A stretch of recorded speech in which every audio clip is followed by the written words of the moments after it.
자, 여러분 안녕하세요. 마이펫 상담소 윤쌤입니다. 자, 오늘은요, 고양이를 몇 마리까지 키우는 것이 이상적인지, 그럼 몇 마리까지 도대체 키울 수가 있는 건지, 여기에 대해서 한번 얘기해 볼까 합니다.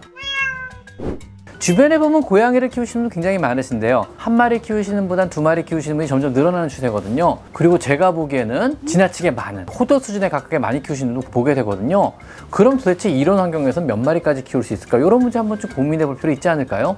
그래서 오늘은 몇 마리까지 키우는 게 적당한지, 이걸 주제로 한번 얘기해 볼까 합니다. 의외로 고양이는요, 한 마리만 키우시는 분이 드물다는 거 아세요? 강아지랑은 또 다르거든요. 고양이가 외로울까봐, 혹은 어쩔 수 없이 구조를 해서, 그래서 두 마리 이상을 키우시게 되시는 분이 많게 되는데요. 도대체 내 집에는 몇 마리까지가 갈등 없이 키울 수 있을까? 이런 거 안 궁금하셨나요? 물론 강아지에 비해서 고양이는요, 키우는데 공간적인 면적이 훨씬 더 적어도 상관은 없습니다. 하지만요, 강아지랑은 달리 2차원적인 공간 자체는 적어도 상관없지만 3차원의 공간으로 올라가거나 돌아다닐 공간은 강아지보다 굉장히 많이 필요합니다. 실제로 물리적인 공간은 필요할 수밖에 없거든요.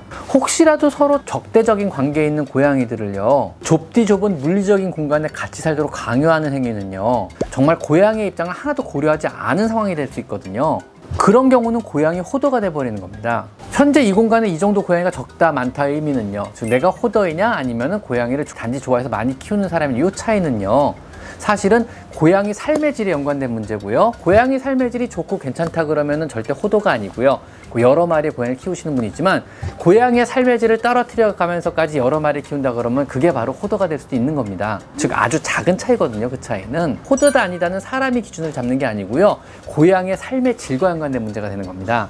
이렇듯 좁디 좁은 공간에 서로 적대적인 관계의 고양이들을 몰아넣게 되면은요, 고양이의 삶도 또 우리 사람의 삶도 굉장히 고통스러워질 수 있습니다. 그래서 고양이를 여러 마리 키우실 때에는요, 물리적인 공간의 크기는 물론 각 고양이들의 개성을 고려해서 이상적인 고양이 가족의 수로 제한을 하셔야만 합니다. 무조건 많이 키우는 게 능사는 절대 아니라는 말이죠. 한 지붕 아래 함께 살 수 있는 고양이의 수를 결정할 때 고려해야만 할 요소는 아주 많습니다. 어떤 집은 5마리가 평화롭게 잘 살고 있다 하더라도 같은 크기의 우리 집은요, 3마리도 평화롭게 살기 힘든 경우도 많이 있거든요. 사실 고양이의 공존 가능한 마리수는요, 물리적인 공간의 넓이보다는 그들 간의 성격과 서열 차이, 개체차 같은 것들이 더 많은 부분을 차지하게 됩니다. 고양이들이 어떻게 사회화 과정을 거쳤는지, 처음에 서로 적절하게 어떤 방식으로 소개 과정을 거쳤는지, 서열상 우위를 가지는 고양이는 몇 마리인지, 고양이 간의 서열 관계는 어떠한지, 숨을 곳이나 캣타워 같은 올라갈 곳은 풍부하게 있는지, 화장실과 사료, 밥그릇의 수는 충분한지, 이런 다양한 요소들이 고양이들이 얼마나 함께 잘 살 수 있을지에 영향을 미치는 중요한 요소들에 해당됩니다. 물론 고양이에 따라서는요, 자기가 이 집의 유일한 고양이야만, 즉 혼자 있을 때만 행복하고 안정감을 느끼는 고양이도 있습니다. 저처럼요, 누군가와 공간을 나누기 싫어하고 혼자 있는 것이 편한 사람도 있듯이 고양이 역시 혼자 있는 것을 더 좋아하는 그런 성격의 아이들도 있습니다.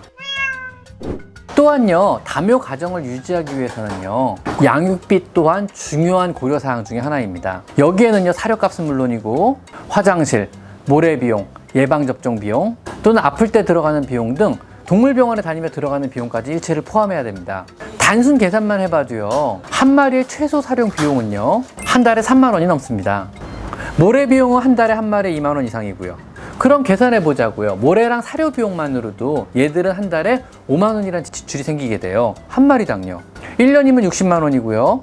우리의 바람대로 얘네가 20년을 산다고 가정을 하면은요, 사료와 모래 비용으로만 무려 1,200만 원의 비용이 발생되게 됩니다. 20년 동안요.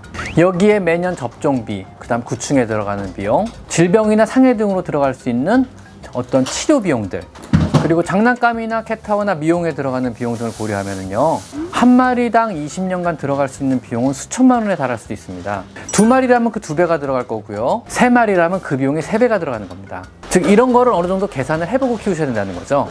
고양이 집사로서 우리의 책임은요, 집 앞에서 울고 있던 작은 아이를 구조한 걸로 끝나지가 않습니다. 사료값이나 간식, 일상적인 건강검진이나 각종 질병에 대한 처치와 비교적 비싼 진단과 처치가 필요할 수도 있고요, 아주 고가의 외과적 수술을 해야 될 필요도 생길 수 있습니다. 고양이나 강아지를 대상으로 한 이 수의학 분야는요, 해마다 눈부시게 발전을 하고 있습니다. 그에 따라 우리 고양이들의 수명도 해마다 엄청나게 늘어나고 있는 것도 사실입니다. 하지만 우리가 이 고양이들을 더 오래 살게 하는 이러한 놀라운 기술들은요, 모두 값비싼 돈이 든다는 것 또한 우리는 알고 있어야만 합니다. 여러분은 고양이를 몇 마리까지 키우고 계신가요? 한 마리는 외로울 수 있다는 것도 사실입니다. 저도 2마리의 고양이가 평화롭게 공존하는 그런 가정이 가장 이상적인 가정이라고 생각하는 사람 중에 하나입니다.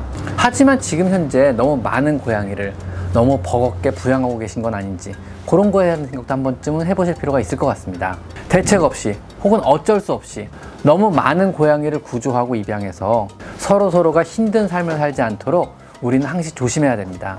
여러분의 삶도 고양이들의 삶 이상으로 중요함을 항상 생각하셔야만 합니다. 오늘은 고양이 합사 몇 마리까지 키울 수 있을까에 대해서 한번 생각을 해봤습니다. 여기에 물론 정답은 없습니다. 하지만 여러분이 감당할 수 있는 범위 안에서만 키웠으면 하는 게 제 작은 바람입니다. 자, 오늘은 여기까지 마이펫 상담소 윤쌤입니다. 감사합니다.